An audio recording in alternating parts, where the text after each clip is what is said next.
cultural de la adolescencia que va a marcar una clara diferenciación con el término pubertad. ¿Por qué? Porque ahora vamos a jugar con dos términos, pubertad y adolescencia. ¿Y cuál sería el modo, digamos, principal de poder explicar la pubertad? ¿Qué es lo que irrumpe en la pubertad? Y en la pubertad tiene que ver más que nada con los cambios que vienen determinados a nivel biológico, físico, como especie, ¿no? Y en la adolescencia es más lo cultural, lo que se va construyendo en relación con otros, en la cultura. Exactamente, Bárbara. Es decir, tu aporte es absolutamente, digamos, organizador para ir leyendo, digamos, en clave el programa que vamos a ir atravesando, porque tenemos que establecer ese camino en donde el punto es lo biologizante, pero de lo biologizante tenemos que llegar a lo cultural, porque el sujeto no se constituye biológicamente, no es a partir de un desarrollo evolutivo que el psiquismo se constituye psíquicamente. La complejización psíquica que atraviesa un adolescente está atravesada por la época que va a ir dando modos subjetivantes de Blastones de cómo se tiene que generar, digamos, esas expresiones, ¿no? Es decir, de qué manera hoy se viste un adolescente. No me refiero a la ropa, a los ropajes, sino a los ropajes epocales. A los ropajes en términos simbólicos de los modos en que la época insta a gozar a un cuerpo que deviene como un cuerpo erogenizante, en donde el adolescente tendrá que resignificar la pulsión sexualizante en términos de realización. Entonces acá hay un punto de ingreso que denomina, que da cuenta de la ansia de la separación que implica para el puber una irrupción de lo pulsional y una complejización en términos biológicos que pone en juego distintos aspectos que tienen que ver desde lo hormonal hasta el aumento de la talla, del peso, de su masa muscular, cuestiones que son estrictamente, como bien lo dijiste, Bárbara, algo propio de la especie humana, pero lo que no es propio de la especie humana son los modos de satisfacción. Porque los modos de satisfacción van a variar de sujeto a sujeto. Porque esto implica dar cuenta del entrelazado del carácter pulsional, en donde en el primer tiempo de la sexualidad infantil, la pulsión era de carácter pregenital, pulsiones parciales, cuyas zonas erógenas están dadas, ¿no?, por la zona erógena oral, anal, fálico-uretral, a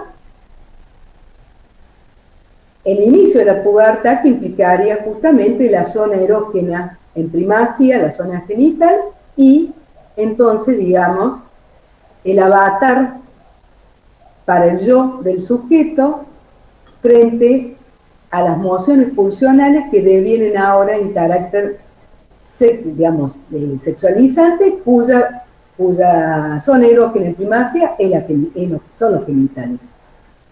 Entonces el sujeto tendrá que hallar un nuevo modo de satisfacción, porque en el primer tiempo de su sexualidad, el modo de satisfacción tenía ciertas características autoeróticas y sostenida bajo sus figuras primarias, es decir, sus progenitores.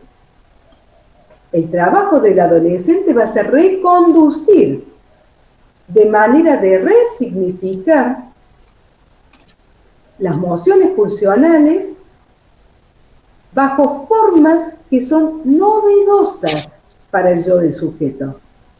Tiene que crear una salida exogámica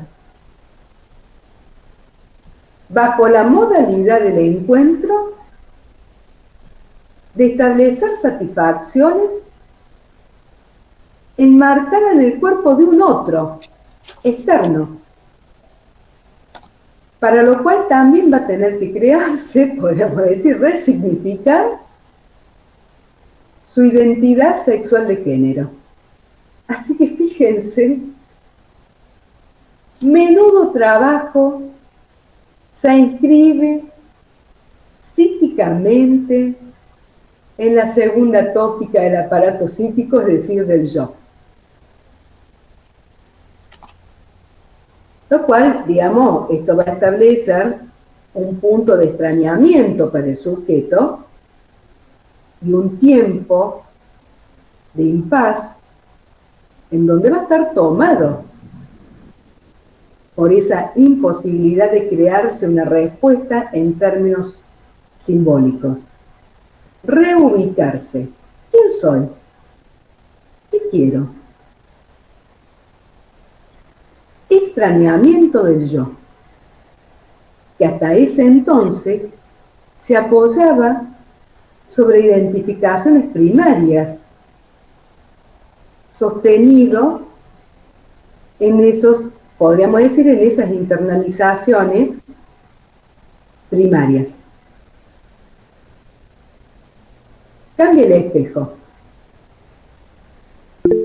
Si el primer rostro es el rostro materno, como primer espejo, ahora devendrá la mirada de los otros en su carácter enigmática. ¿Qué quiere el otro de mí? ¿Por qué el otro me mira así? ¿Qué quiere de mí? Sí, hay una pregunta acá. ¿Explicaría de nuevo, por favor, profe, lo del extrañamiento del yo? Bueno, listo.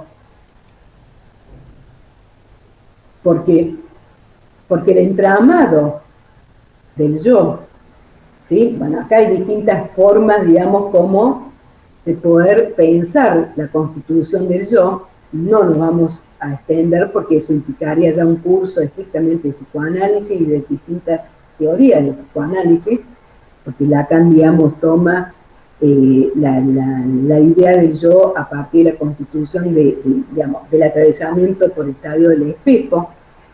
Lo que puedo plantear es que el yo como un entramado representacional que está, digamos, siempre en esa doble posición, por un lado de ligar en torno a dar respuesta a la realidad, a lo externo, de lo real de la realidad, y al mismo tiempo de ligar las excitaciones, el carácter pulsional que siempre deviene del ello, y los mandatos del superyo, es decir, que el yo está siempre en una posición de ser vasallado, digamos, por las distintas instancias psíquicas, el yo no puede sostenerse bajo las mismas formas de satisfacción.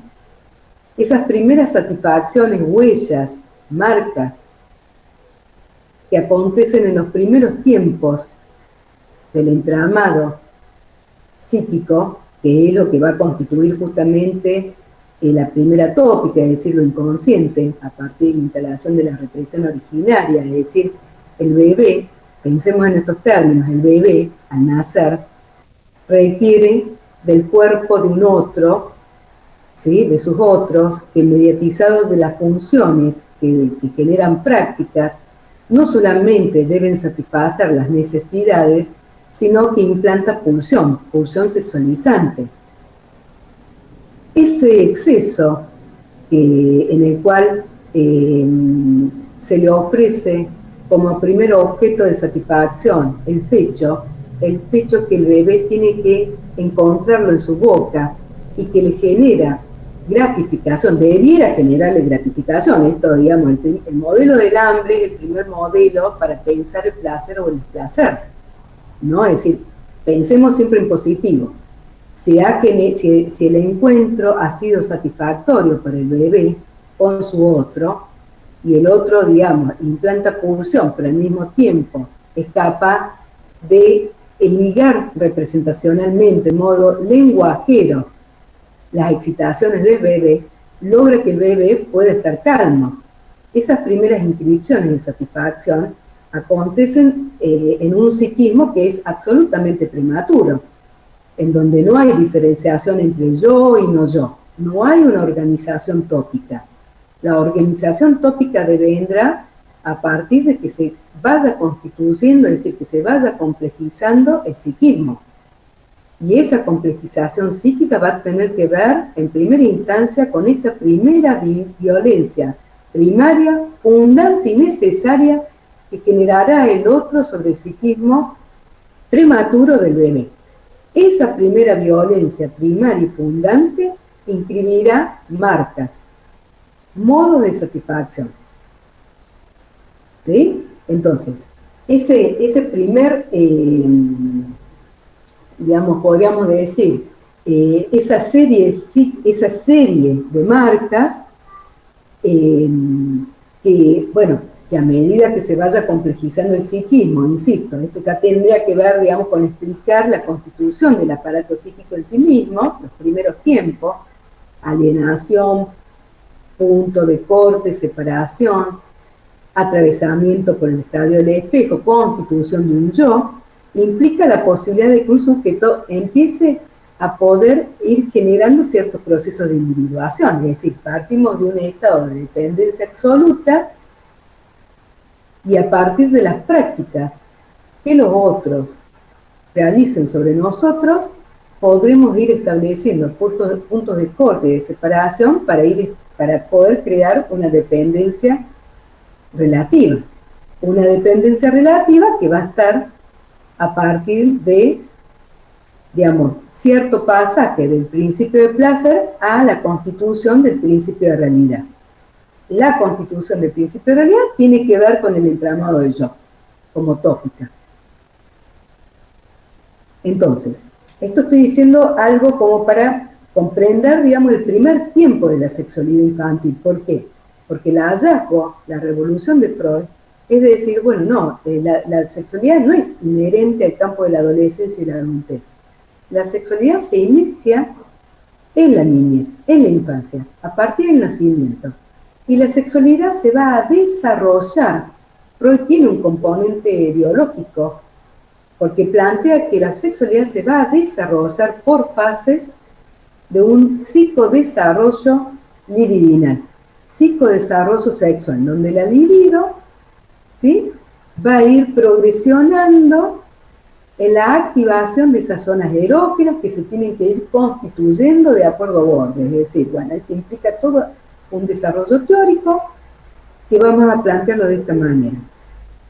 Al inicio, puro organismo. El bebé no tiene representación de manos, ni de pies, ni de ojos, ni de lengua, ni de boca. Puro organismo.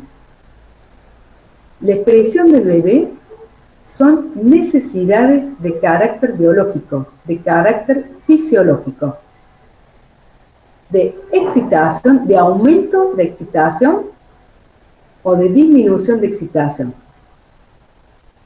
La presencia de un otro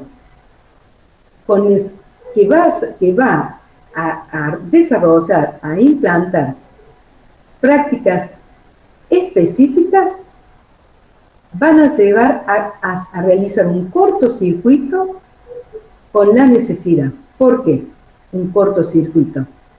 ¿Por qué la presencia del otro lenguajeramente establece un cortocircuito? Porque la necesidad va a dejar de ser biológica para establecerse una demanda.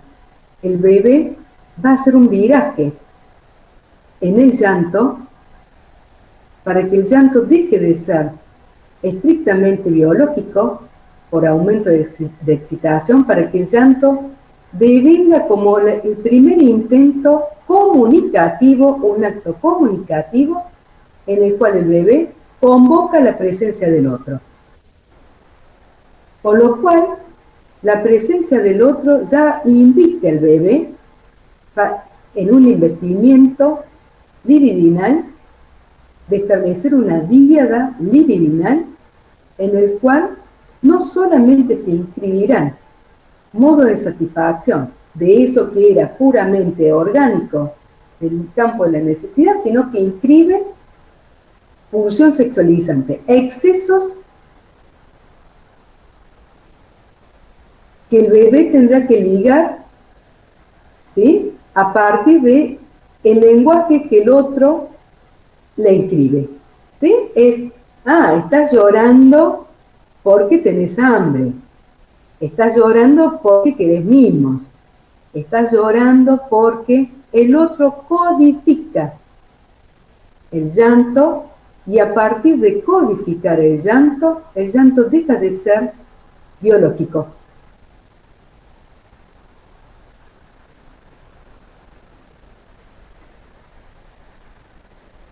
¿Se comprende hasta acá? Sí. Sí, Patri, disculpa.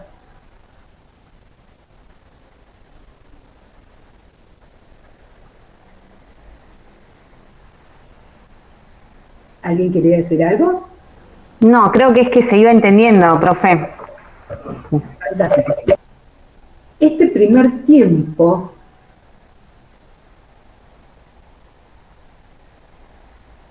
en la infancia de la sexualidad infantil tiene características. Entonces, esto que decía anteriormente, que es del orden de lo autoerótico. ¿Por qué autoerótico? Bueno, porque el modo de satisfacción se encuentra en el propio cuerpo, en un cuerpo que en ese organismo tiene que ir construyendo, constituyéndose como un cuerpo, pero como un cuerpo erógeno, cuyas zonas se vayan activando progresivamente por desarrollo de una forma evolutiva.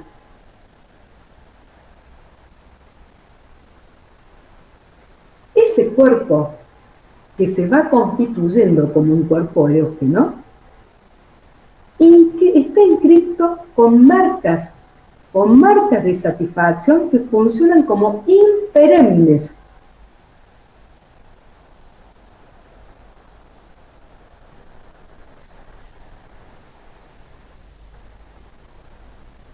Funcionan como imperennes porque refieren en términos tópicos y en términos descriptivos dónde van a estar alojados en la estructura del aparato psíquico. Van a encontrarse en esa dimensión de lo inconsciente.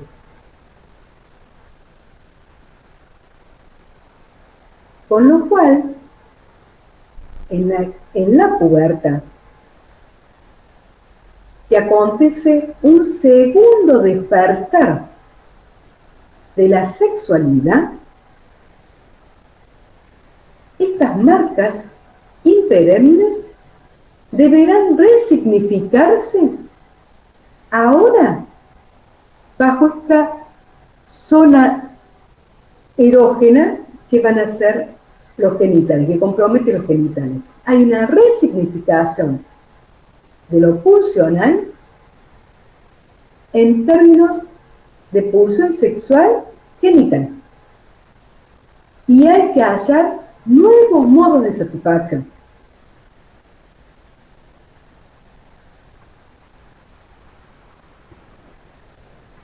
En donde el modo de satisfacción ya no va a recaer sobre el propio cuerpo, sino en el encuentro con el cuerpo de un otro. Es una experiencia. Y la experiencia no significa de que sea experienciable. Hay una diferenciación entre la experiencia y el carácter de lo experienciable, porque lo experienciable implicará de que el adolescente, retomando los textos de Wasserman, está condenado a explorar y que a partir de la exploración tendrá que ir subjetivando, es decir, metabolizando las experiencias para que devengan subjetivantes. Tener una experiencia no significa que el sujeto pueda hacer algo con eso. De hecho, un sujeto puede estar muy tomado por haber tenido una experiencia por fuera de tiempo y no poder reconducirlo de manera subjetivante, ¿no? Por ejemplo, un niño de 12 años no está en condiciones psicológicas para tener un encuentro sexual con el cuerpo del otro. Está en condiciones biológicas, sí, pero no en términos psicológicos. Hay una alianza, hay una separación que hace a la experiencia y a la posibilidad de que la experiencia devenga experienciable. Porque pensar la adolescencia también es pensar la novedad que le implica al sujeto encontrarse con nuevos objetos en el mundo, con que los objetos que sostenían su mundo interno ya no lo pueden sostener. Tiene que explorar nuevos objetos en el mundo. Y por eso cobra vital importancia la idea de los pares. Encontrar con otros, porque encontrarse con otros también implica darse un lugar entre los otros y poner en juego las identificaciones secundarias, ¿no? Lo que hace el entramado de nuevas identificaciones secundarias que van a estar, digamos, ofrecidas por el discurso de la época. De ahí esta idea de que quién soy. Que el yo deviene una forma, no estoy diciendo que sea la forma, hay múltiples maneras de explicar esto, digo, una manera de explicarlo, entramarlo sería pensando desde este punto de quién soy. La falta del ser. Una falta del ser y una falta en el tener. ¿Por qué? Porque ya no basta con tener los órganos genitales biológicos. Hay que poseerlos a los órganos genitales biológicos. Poseerlos y ponerlos en funcionamiento, ¿se comprende? Con lo cual la adolescencia, diríamos, es una doble R. Rara y ruidosa. Deviene como una rareza, un extrañamiento para el sujeto. ¿Qué me pasa? Y ruidosa. No entiendo nada. Riesgo. ¿No? Un estado, vamos a agregar una triple R. Rara, riesgosa, riesgo frente a esa imposibilidad de crearse respuestas en términos simbólicos, cierta preponderancia hacia el áctil, hacia los actos, a poner en acción. Rabiosa. Todas las eres que se les ocurra. Y pone justamente en una reorganización absoluta todo el entramado intrafamiliar, porque podríamos decir, para la vivencia de los padres, la irrupción del cuerpo sexualizante en el niño, y bueno, también reintroduce cierto pasaje del tiempo en los padres, ¿no? Y cierta reorganización en cuanto a sus funciones. Sí. Disculpe, profe, y cuando se termina de constituir el yo o eso a lo largo...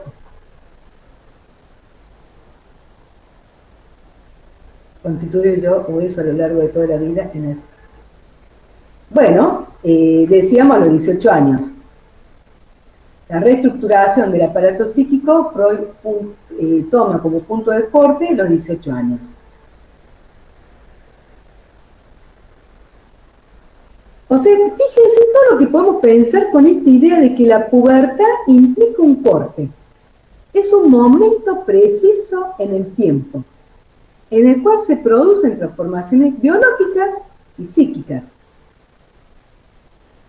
Freud descubre y teoriza las consecuencias psíquicas que la biología introduce en la pubertad e indica que la sexualidad se va a constituir en dos tiempos. La primera vez en la niñez y la segunda en la pubertad. Como segundo despertar sexual, así lo trae Luciano Lutero. Vamos a ir introduciendo la bibliografía de la cátedra.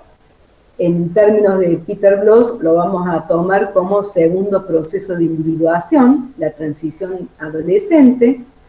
En términos de François Dolto, como una fase de mutación.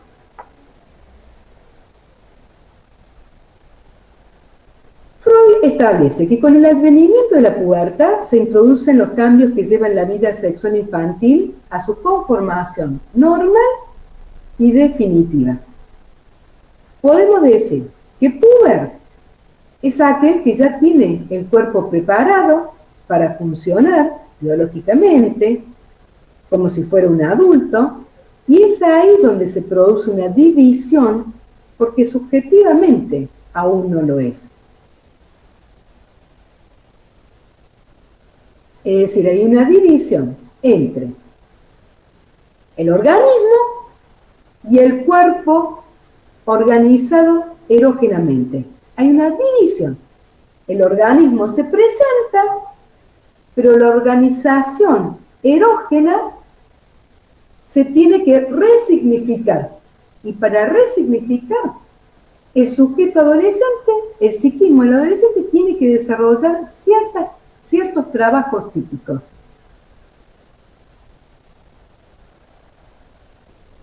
Entonces, estamos pensando que pensar la adolescencia es pensar la época. Y ahora lo que estamos diciendo es que pensar la adolescencia es pensar la constitución de los semblantes culturales. Porque el punto de inicio es la pubertad.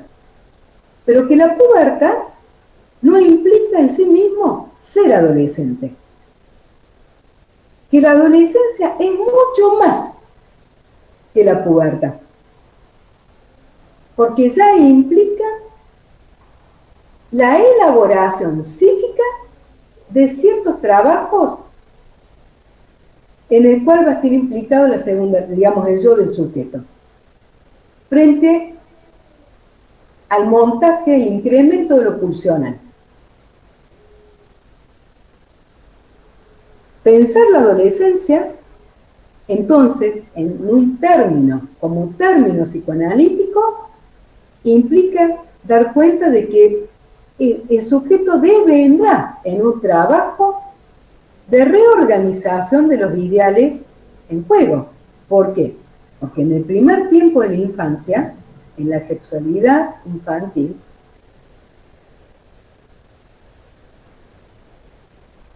el yo es el yo ideal. El yo es el yo ideal. Es el yo ideal. E implica un primer tiempo de individuación, diría Peter Bloss, porque la función en esa tríada, función materna, función paterna y el niño, tendrá que atravesar un complejo, denominado complejo de Edipo, que implicará abandonar por diferentes formas, digamos, es decir, la forma de salida sería identificarse al padre por amor al padre. Identificarse a los ideales del padre, a los valores del padre, que representa, en donde el padre representa los valores y los intereses culturales. es un representante de los valores y los intereses culturales.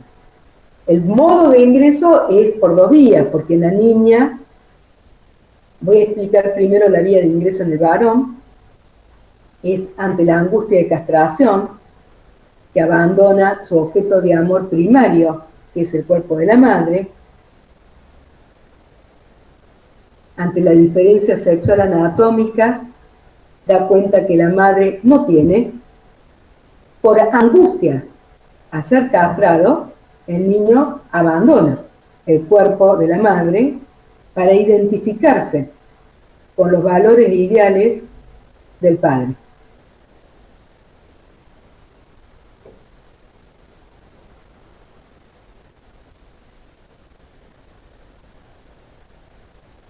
En la niña,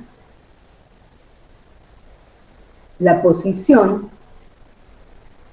tiene otra complejidad, porque la niña, a partir de la diferencia sexual anatómica, recurre vía reproche al padre para que el padre le dé lo que a ella no le dio. Y como el padre no le puede dar, porque eso sería consumar el incesto, es que la niña accede a una ecuación. Pene igual a hijo.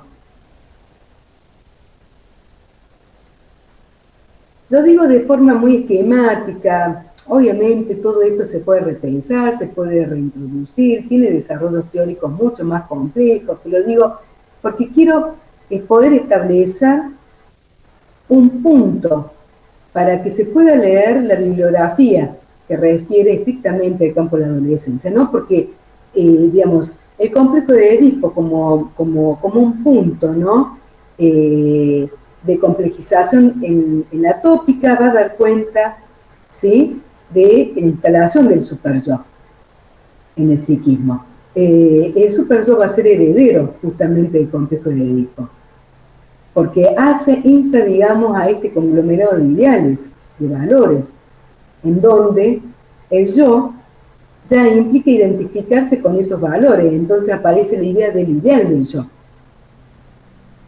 Ya no como el yo ideal, sino los ideales del yo. Hay un viraje. Entonces, ¿por qué esto me parece que es interesante que lo podamos tomar, que probablemente no esté bien desarrollado en su totalidad? Porque quiero introducir lo que implica el trabajo de la latencia, ¿no? Y el inicio de la escolarización de la escuela primaria, en donde el yo tiene que deserotizar su pensamiento para poder ligarse bajo modos de organizaciones defensivas, como es el carácter de la sublimación, a poder establecer nuevos enganches con los objetos del mundo, donde pueda, digamos, ligar la pulsión epistemofílica, su curiosidad, en una nueva díada que va a ser la díada con el docente. Entonces, lo que quiero establecer es que el yo siempre está en un proceso de complejización, que la adolescencia va a tomar una especificidad, porque va a irrumpir nuevamente la sexualidad. Dijimos, primer tiempo, sexualidad infantil. Segundo tiempo de la infancia, deserotización de la sexualidad infantil. Pubertad, irrupción de la sexualidad nuevamente. Adolescencia, resignificación de la sexualidad en términos de genitalidad. Aparece la mirada enigmática del otro. ¿Qué quiere el otro de mí? ¿Por qué me mira así? ¿Qué quiere de mí?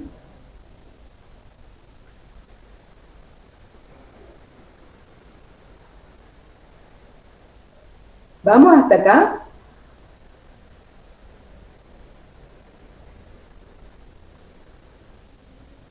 Sí, profe, todo bien. Esperen que lo explique así.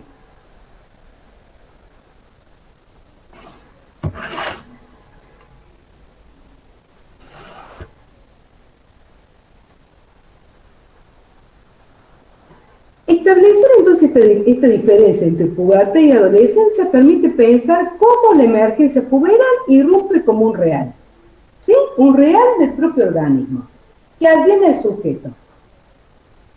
Tenemos un texto, que es un texto escrito en 1930 por Sigmund Freud, que se denomina El malestar en la cultura. Es un texto precioso, que lo puedan leer como docentes, pero es un texto que está escrito, podríamos decir, en clave sociológica, porque Freud está pensando, digamos, ahí el componente de lo cultural, las instituciones como son parte del entramado de la constitución del yo. Parece que es un texto interesante que lo puedan leer como futuros docentes, porque va a traer, digamos, como específico la idea de que el conflicto es lo que paga el sujeto por vivir en la cultura. Es decir, que el malestar, el conflicto, es inherente a la condición subjetiva. No podría establecerse un sujeto vivo sin que medie conflictos. ¿Por qué? Porque el aparato psíquico está compuesto por distintas instancias. Entonces lo que satisface al yo no satisface al ello, que puja siempre por satisfacerse por fuera de la cultura. Lo que satisface al yo no satisface al super yo. Entonces, digamos, el conflicto es inherente a la condición humana. ¿Por qué lo traigo aparejado esto? Bueno, porque es muy común escuchar en las escuelas esto de siempre hay conflictos. Sí, siempre hay conflicto. El conflicto es un punto para pensar, ¿sí?, la subjetividad de lo humano. Entonces, pensar, digamos, a partir de este texto, Freud lo que nos trae en ese texto es que el humano tiene tres fuentes de malestar. Una primera fuente que tiene que ver, digamos, con la naturaleza, que es propia de la naturaleza, del mundo, ¿sí? Pensemos en la pandemia, ¿sí? Que llueva intermitentemente, un temblor, un terremoto, cualquier, digamos, inclemencia de la naturaleza, esto nos provoca angustia. La angustia, digamos, la naturaleza que es muda, se nos presenta. Y lo que se presenta nos provoca angustia. Otra fuente de malestar es la relación en el encuentro con nuestros semejantes, en el encuentro o desencuentro con nuestros semejantes, con otros humanos.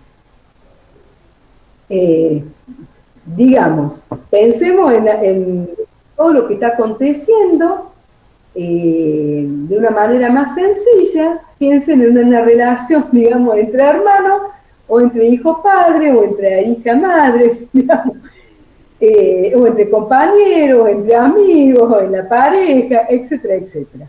¿Sí? El encuentro con el otro o el desencuentro con el otro. Y otra forma de embate tiene que ver, digamos, con lo propio pulsional que deviene del propio cuerpo. Entonces, el conflicto es inherente a la condición humana. En el desarrollo de una vida hay sufrimiento. Pero no todo sufrimiento es psicoanalizable. Digamos que lo psicoanalizable sería estrictamente con el sufrimiento del sujeto, con lo que no puede responder, con lo que no puede crearse respuestas en términos subjetivos. Entonces, estos embates, ¿sí?, en este campo estricto de la adolescencia, el embate del carácter pulsional que se presenta en su propio cuerpo, lo obliga a tener que poner a prueba su capacidad del yo para crearse modos defensivos. Con lo cual el tiempo que le precede, que es el trabajo de la latencia, ha sido un tiempo muy importante. Porque si el yo del adolescente no ha atravesado una deserotización necesario, digamos, que quede latente implica eso, que el erotismo quede latente, para que el yo pueda expandirse bajo nuevos objetos, mediante la intelectualización, ¿sí? La sublimación, como organización defensiva.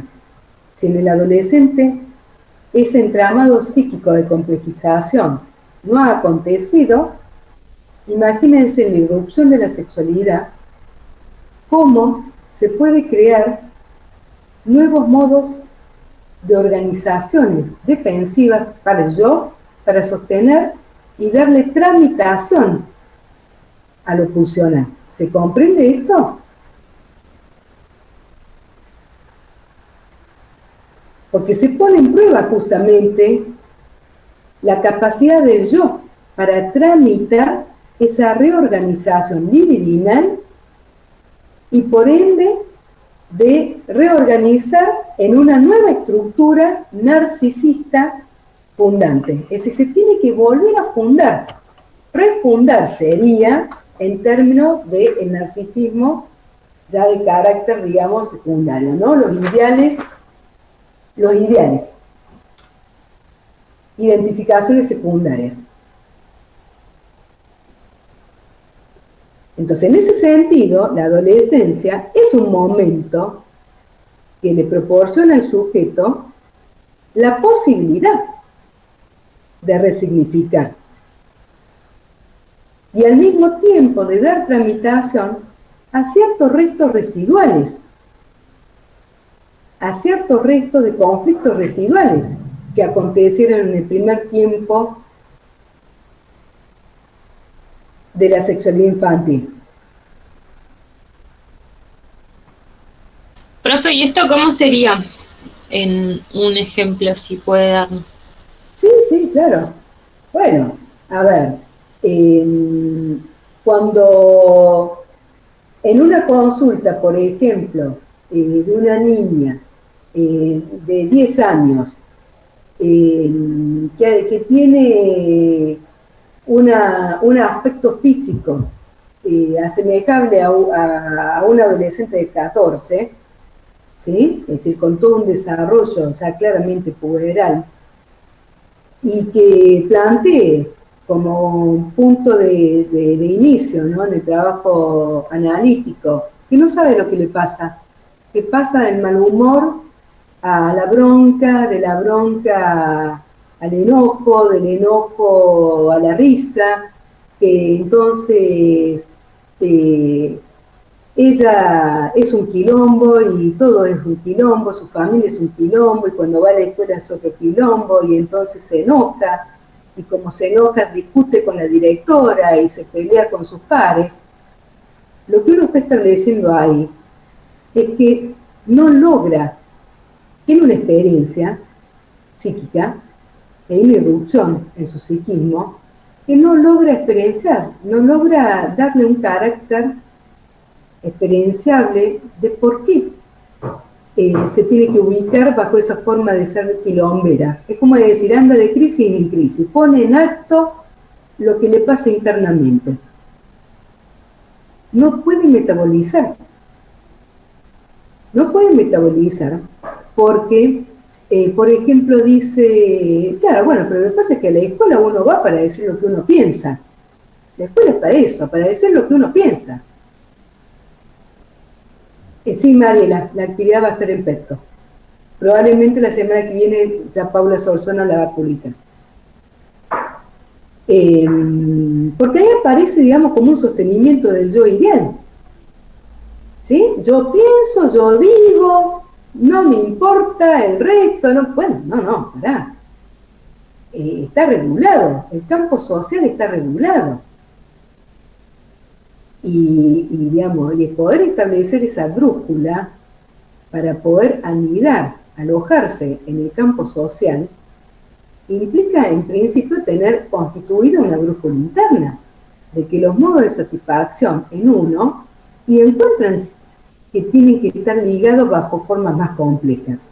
Entonces yo ya no puedo decir lo que quiero, digamos, como haría un niñito de 2, 3 años. Y no, tiene que ser atravesado bajo un desfiladero, ¿sí? Por la censura, por la represión secundaria, porque uno tiene que ligar el yo a partir de un principio de realidad. Entonces, el modo de satisfacción ya está ligado, ¿sí?, a los modos de satisfacción culturales. En la escuela uno no hace lo que quiere, ni dice lo que quiere. Tiene que ser atravesado y articulado con los modos discursivos de la gramática escolar, de la gramática que propone el campo de lo escolar.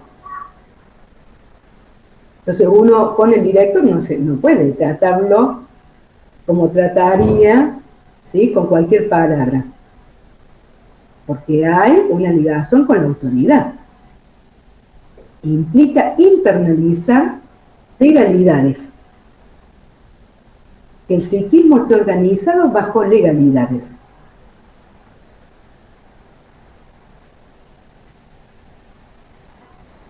Entonces, cuando el psiquismo está organizado bajo legalidades, uno no puede hacer con el otro lo que a uno le pasa, lo que a uno quiera. Porque justamente el trabajo tiene que ver con eso, ¿no? Con la inscripción del otro como un otro semejante implica satisfacerse en el otro a condición de establecer emociones sensuales, emociones del campo de la ternura, a condición de conservar el objeto otro, conservarlo al otro. Uno tiene que lograr satisfacerse en el otro a condición de conservarlo, no de degradarlo. Entonces, bueno, toda una cuestión ahí en términos de complejización del aparato psíquico. A ver, Claudio, a eso se refería Freud con el malestar en la cultura, ¿no? Bueno, sí, es decir, no sé exactamente a qué te referís, pero si interpreto bien la consulta, tiene que ver con esto de los malestares, ¿no? El malestar que es el embate del propio cuerpo, el malestar que es como embate de como fuente, digamos, las relaciones con otros, semejante, el embate que implica, digamos, la relación con la cultura, la fuente de la cultura, la fuente de la naturaleza, perdón, del mundo externo. ¿Vamos hasta acá?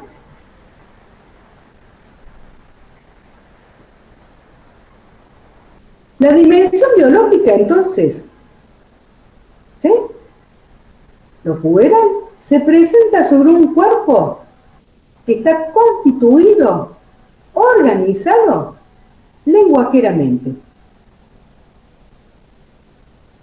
La emergencia de lo pulsional irrumpe como un real que es insimbolizable. No sabe qué hacer con eso. ¿Por qué pensar la adolescencia es pensar la época?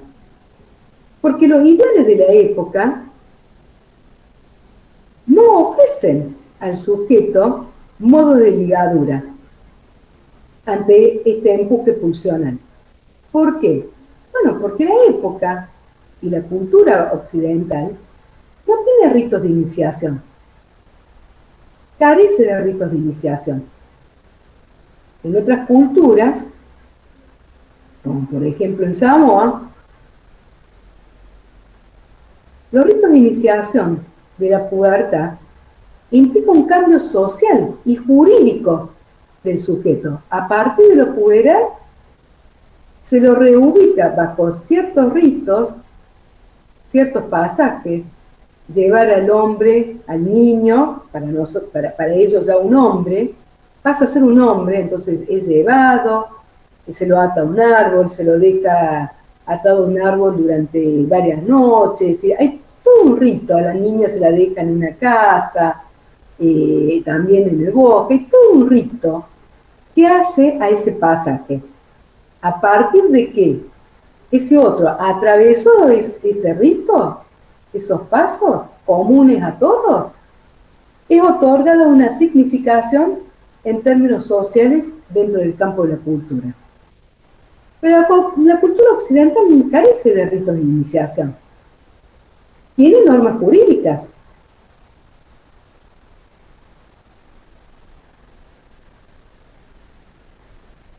lo cual da cuenta de que el sujeto queda librado a lo pulsional y tiene que crearse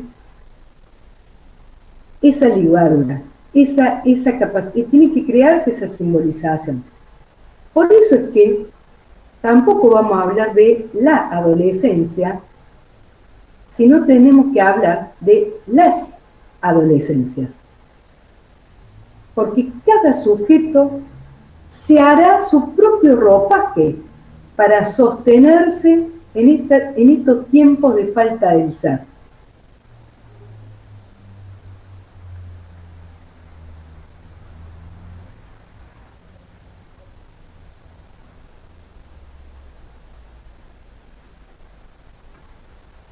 Susana Brignoni, que lo tenemos en la bibliografía ampliatoria, dice que esto nos permite considerar la adolescencia como un concepto, como una construcción teórica, en la que encontraremos algunas constantes a lo largo del tiempo. Es decir, constantes diacrónicas, ¿sí? Acá tenemos que tomar dos puntos, lo sincrónico y lo diacrónico. Lo sincrónico que establece, ¿sí?, la constitución psíquica subjetiva. Bueno, sí, los cumple de 15 años son del orden de esos ritos de pasaje de nuestra cultura latina, sí, y yo no lo voy a decir bien, pero tiene que ver con, ¿cómo se llama el bautismo en los judíos? Mixet, bar, ¿cómo es? ¿Quién lo puede decir bien? Mitzvah. Mitzvah. De alguna manera constituyen, digamos, como modos de rito, pero no son ritos porque no son comunes a todos. Bueno, de hecho, en la cultura latinoamericana, creo que uno de los pocos países que celebra los 15 es Argentina. En los demás se da el dulces 16. Sobre todo, por ejemplo, en México, México, que tienen mucha influencia americana, hacen la fiesta del Sweet 16. Y acá en la Argentina, ya bueno, van varios años en los que las quinceañeras reparten las velitas. Y eso sí tiene que ver con una representación de un ritual judío. Que ellos prenden ese candelabro que son las 13 velas. Y bueno, se van tomando ritos y costumbres y se van ayornando y se van adoptando según los intereses. Claro, es muy interesante esto que vos traes, Eugenia, porque a mí me hace pensar en una interlocución, ¿no? Que la diferencia con un rito tiene que ver con aquello que culturalmente se establece como invariable, ¿sí? Que, digamos, que una cosa es una costumbre, una práctica que se puede ir acuñando, pero que en definitiva no responde a la idea de un rito en nuestra cultura, digamos, globalmente como argentinos, en términos de que no es invariable, se comprende que presenta variabilidades justamente. Pensamos en la estructura de Lévi-Strauss, ¿no? En términos de lo que es invariable en cada cultura. Lo que es invariable tiene que ver, digamos, con el incesto. ¿Sí? Es que toda estructura de lazo de parentesco está inscrito la idea del incesto. El incesto se reinscribe bajo diferentes prácticas, pero el incesto es invariable. Lo que digo que en Samoa es invariable, es diacrónico, para todos por igual, por el solo hecho de haber nacido en esa cultura. No existe otra cosa. En nosotros, en Occidente, hay una diversidad de prácticas. Esa diversidad ya hace de que no sea un rito. Hace que sea un rito en determinadas, podríamos decir, en determinados conglomerados, que responden, ¿sí?, dentro de ese conglomerado a una identificación con determinados campus simbólicos, podríamos decir, ¿no? Como por ejemplo, la religión judía. Pero, insisto, no responde a la heterogeneidad del campo. ¿Lo pienso bien? ¿Qué piensan? Lo estoy inventando en el momento, ¿eh? Bueno, pero nosotros como país en la Argentina no tenemos ritos, tenemos ciertas costumbres. Exactamente, eso es lo que quiero decir, que no lo Tenemos mismo. hábitos que se van repitiendo. Exacto, exactamente. Y después, qué sé yo comparo mis 15 que fueron hace un montonazo y veo lo que pasa hoy en día y es totalmente distinto. Exacto, exacto. Entonces eso es lo que quería introducir, que a falta de ritos, lo que hay son prácticas, son costumbres, y que esas prácticas, esas costumbres representan, bueno, cierta inclusión perteneciente del sujeto a una determinada clase social. Entonces ahí ya nos estamos yendo a otro campo, que es esto de pensar, digamos, la multiplicidad de formas de comprender el término adolescencia en el campo de las ciencias sociales. Y que nosotros estamos haciendo en este momento un corte para leer desde la arista del psicoanálisis. ¿Qué puede decir el psicoanálisis sobre la adolescencia? Bueno, el psicoanálisis dice, a carencia de ritos de iniciación, el sujeto tiene que crearse singularmente la posibilidad de una respuesta, para simbolizar lo insimbolizable que es opcional. Y que esa respuesta va a ser en el uno por uno.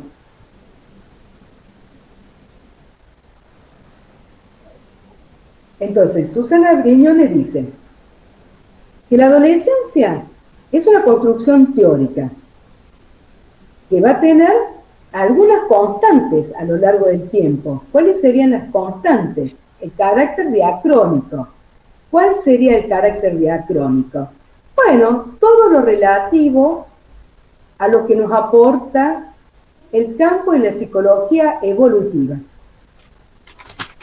La disciplina psicología evolutiva ha desarrollado a partir de la década del 50 observaciones detalladas, minuciosas, pormenorizadas sobre el desarrollo del humano. A partir del desarrollo de lo infantil y de lo adolescente, la psicología evolutiva ha creado leyes universales de lo esperable y por ende de lo normalizante en cuanto al desarrollo del cuerpo humano. Lo esperable en la infancia, lo esperable en la adolescencia, como por ejemplo la pubertad. Lo que acontece en el cuerpo puberal.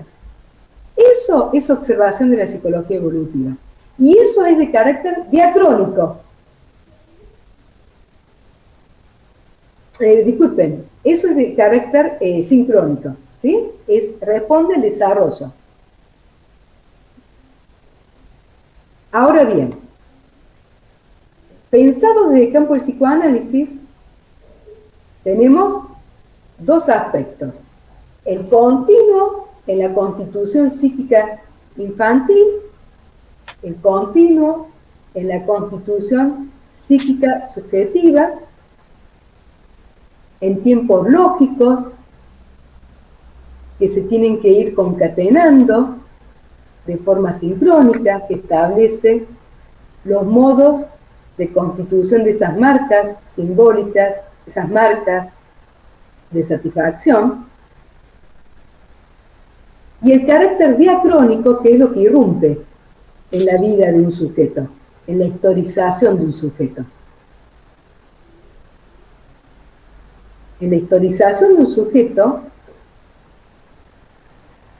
podremos trabajar con las mismas coordenadas. Lo sincrónico y lo diacrónico, que es lo que irrumpe.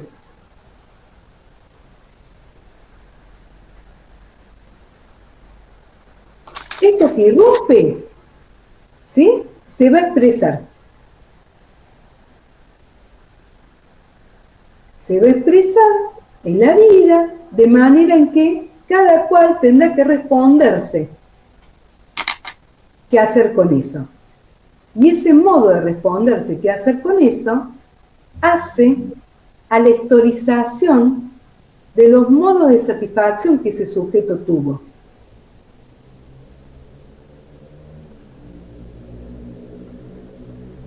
¿Se comprende esto?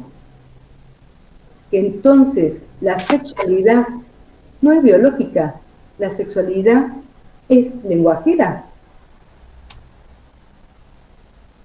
porque está atravesada por el lenguaje, está organizada por el lenguaje, porque nuestro cuerpo erógeno se constituyó a partir de la inscripción de palabras, de prácticas apalabradas que hizo un otro sobre nosotros.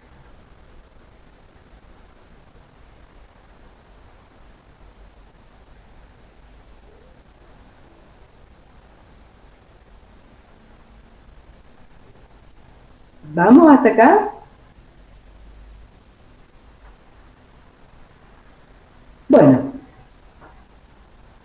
nosotros vamos a organizar el material bajo dos dimensiones. Una dimensión que es la dimensión de la constitución psíquica subjetiva, y entonces vamos a leer la unidad 1, la unidad 2 y la unidad 5, y una dimensión que va a ser la dimensión, digamos, educativa, que responderá, digamos, a la unidad 3 y 4, ¿sí? En donde dentro de la dimensión psíquica subjetiva vamos a entramar lo que hace al atravesamiento de los trabajos psíquicos que refieren a este punto de partida que es la pubertad y que implica llegar a la adolescencia. Y dentro del campo de la dimensión escolar vamos a tomar los textos que nos van a permitir pensar, por un lado, los cambios cognitivos, y acá nos vamos a apoyar en la teoría, digamos, constructivista, a citar, digamos, Jean Piaget, padre de la epistemología genética, y a Lev Seminov-Vygotsky. Vamos a introducir esos dos autores. Yo me voy a apoyar mucho en ustedes. ¿Por qué? Porque voy a jugar a que ustedes, por ejemplo, Vygotsky y Piaget ya lo han trabajado, ya lo vienen trabajando. ¿Puedo apoyarme de esa manera o no? ¿O hago un falso enlace? No, profe, creo que todos más o menos manejamos, aunque sean los conceptos claves. Perfecto. Es lo que yo requiero para poder entonces estar con tranquilidad. ¿Por qué? Porque la unidad 4 la tenemos que desarrollar el 2 de julio. Entonces, yo tengo que ver cómo transcurre la clase del viernes sábado. Dependiendo de cómo transcurre, ahí tomo una decisión o no con respecto al parcial, si lo dejo tan para el final o lo pongo más adelante. A partir de saber que ustedes tienen, digamos, como una lectura, que manejan conceptos claves y que, sí, chicos, quédense tranquilos, todos los materiales, el enlace lo voy a dejar en Petco para que ustedes lo reproduzcan. Alguien si quiere, yo pongo acá mi teléfono, no, bueno, lo publico en Petco directamente, ustedes lo ven, tranquilo. Al enlace de la clase y van a tener ahí el pago. Bueno.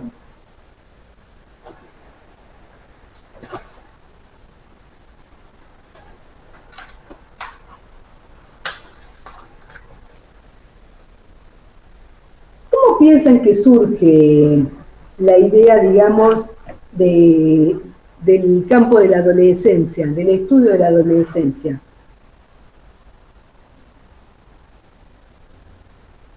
¿Qué saben sobre eso?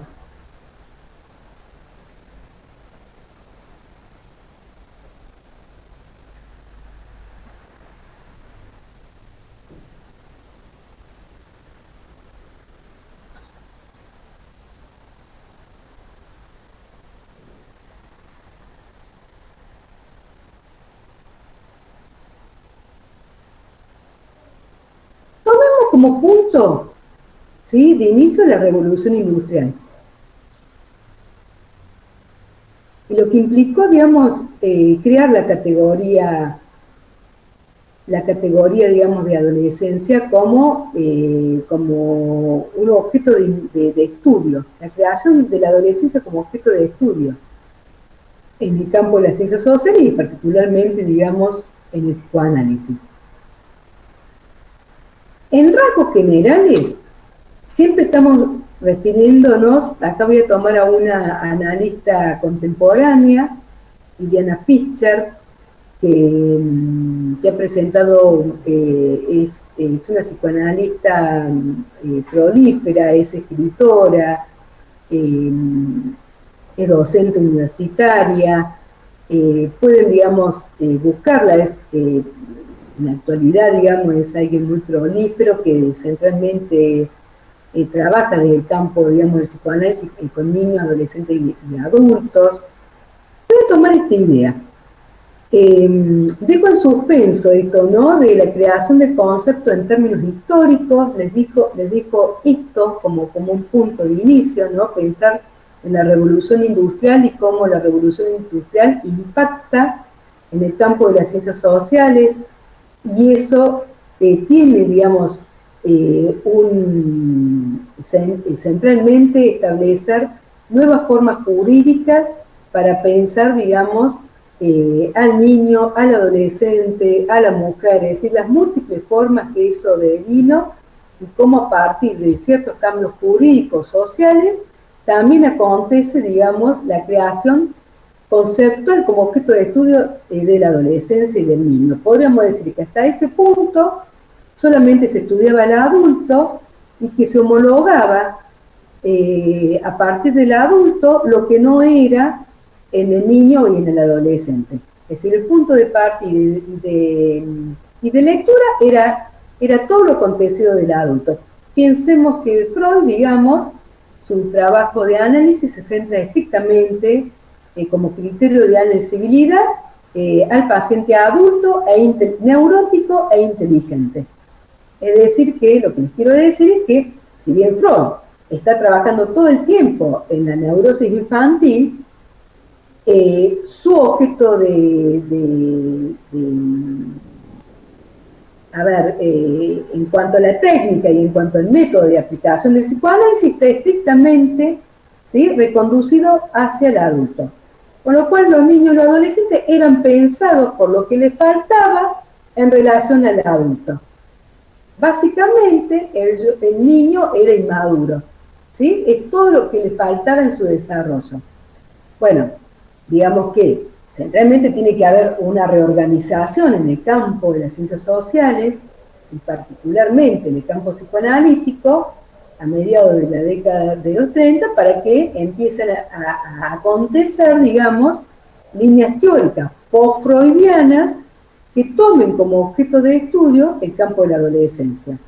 Uno de ellos es Peter Bloss, por eso es que a Peter Bloss se lo considera el padre del adolescente, porque fue, digamos, junto con Anna Freud, digamos, lo que inicialmente se ocupan, ¿sí?, de investigar, digamos, en este campo. Obviamente dentro de todo un entramado teórico de otros analistas, ¿no? Siempre tratemos de pensar que vamos tomando como una línea teórica, pero no hace la totalidad.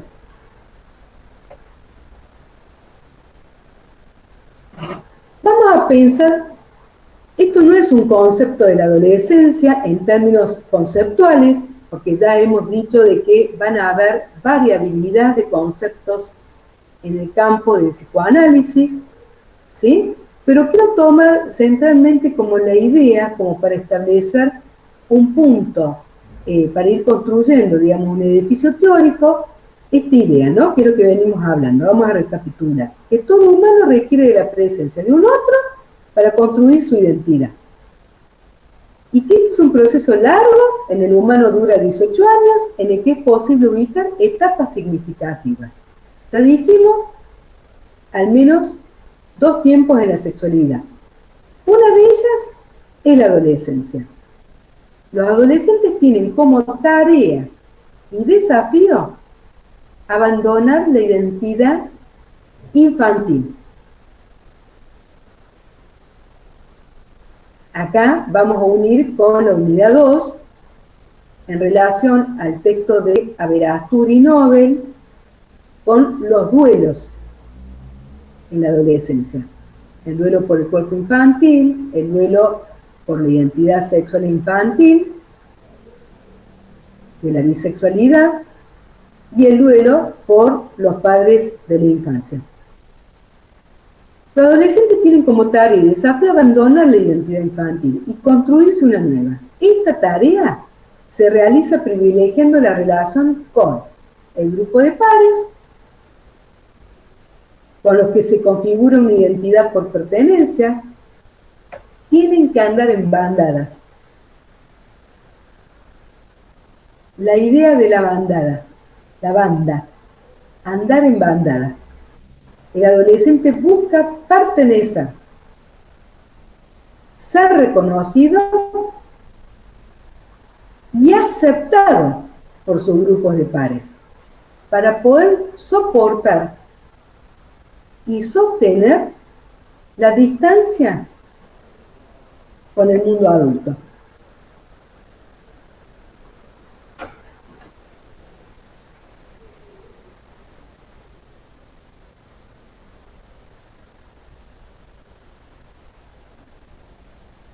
¿Vamos hasta acá? Sí, profe. Bueno, Es un montón igual, pero está claro. Quizás nos quedamos pensando en cada palabra, por eso también vamos como bastante en silencio. bueno, pero anímense, porque hasta acá es una introducción. Son las palabras que yo quería de alguna manera transmitir de cómo pienso, digamos, que se puede jugar con esta idea de que pensar la adolescencia es pensar la época y lo que implica ese entramado de esas dos variables. Ahora nos vamos a echar de lleno a la bibliografía estrictamente del programa. ¿Quieren que hagamos 5 minutos de receso? No mucho más, pero 5 minutos. Buenísimo, profe. Bueno. Profe, una consulta, ¿este Power lo va a subir? Sí, lo voy a subir. Ah, genial, gracias. Un tema de Fito Páez,